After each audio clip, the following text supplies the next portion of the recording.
នេះគឺជាប្រាសាទពីរ៉ាមីតដ៏ល្អឯកតែមួយគត់ក្នុងទឹកដីនៃខេត្តព្រះវិហារដែលយើងស្គាល់ថាជាប្រាសាទកោះកេរឬឆោកកគី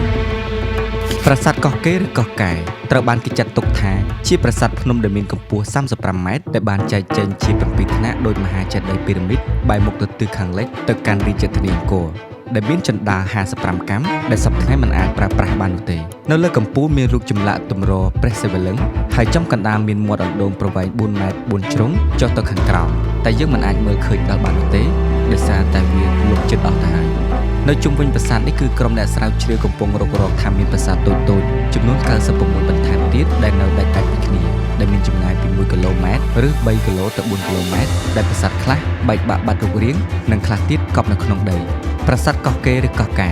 គឺជាប្រាសាទដែលបានបន្សល់ទុកស្លាកស្នាមជាប្រវត្តិសាស្ត្រដែលមានអាយុកាលជាង1000ឆ្នាំដែលបងប្អូនមួយចំនួនមិនសូវបានដឹងពីមុនមកដែលពេលនេះកំពុងតែលេចរូបរាងនៅខាងកើតតំបន់រាជធានីអង្គរដែលស្ថិតនៅក្នុងភូមិស្រយ៉ង់ជើងឃុំស្រយ៉ង់ស្រុកគូលែនខេត្តព្រះវិហារដែលមានចម្ងាយពីទីរួមខេត្តប្រមាណ50គីឡូម៉ែត្រមានព្រំប្រទល់ស្រុកជប់ជាមួយនឹងស្រុកស្វាយលើខេត្តសៀមរាបដែលមានចម្ងាយ72គីឡូម៉ែត្រពីក្រុងសៀមរាបនិង160គីឡូម៉ែត្រពីទិសអាគ្នេយ៍នៃស្រុកកំលុងវែងខេត្តឧត្តរមានជ័យឯកសារយោងរបស់អាជ្ញាធរជាតិព្រះវិហារបានដឹងថាប្រាសាទកោះកេរត្រូវបានកសាងឡើងក្នុងរជ្ជកាលព្រះបាទជ័យវរ្ម័នទី4ដើម្បីឧទ្ទិសដល់អាទិទេពមួយអង្គដែលមានឈ្មោះថាត្រៃភូវនេស្វរៈដែលនៅក្នុងសិលាចារឹកថាកម្រងតេងជាកតតរាជនិងជាភាសាខ្មែរថាកម្រងតេងដរាជាអាទិទេពធំឬផ្ដល់សេចក្តីសុខក្នុងពិធីសក្ការៈទេវរាជមនុស្សលោកប្រាសាទនេះពីដើមមានឈ្មោះជាភាសាសំស្ក្រឹតថាឆោកកក្ជា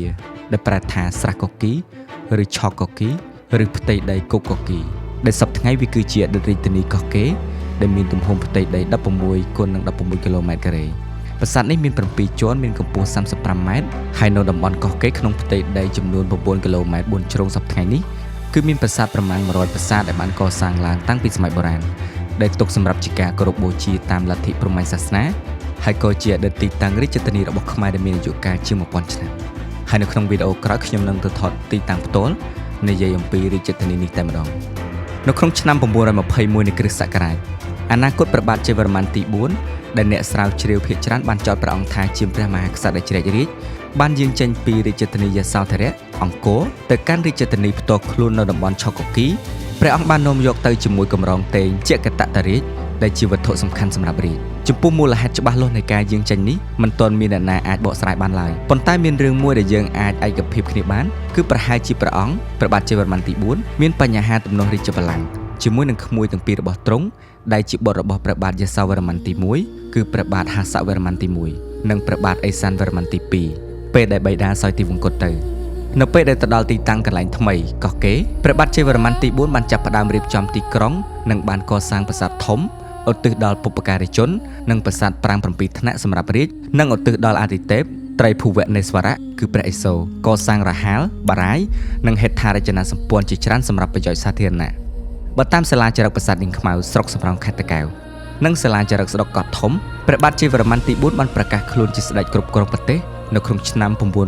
928គេបានរកឃើញសំណង់ប្រាសាទកោះកេរយោងតាមការសិក្សាស្ថាបត្យកម្មប្រាសាទដែលចាស់ជាងគេគឺភាគច្រើនប្រាសាទឥដ្ឋដែលកសាងនៅក្នុងចន្លោះឆ្នាំ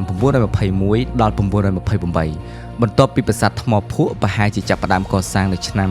928និងប្រាសាទថ្មបាយក្រៀមកសាងរវាងចន្លោះឆ្នាំ930រហូតដល់ការបញ្ចប់នៃរាជ្យនៅឆ្នាំ941ហើយកុំភ្លេចចុច follow page និង TikTok របស់ខ្ញុំផងដើម្បីតាមដានវីដេអូបន្តទៀតហើយសូមអរគុណជួបជាមួយខ្ញុំជឿនវនីនៅវីដេអូក្រោយទៀត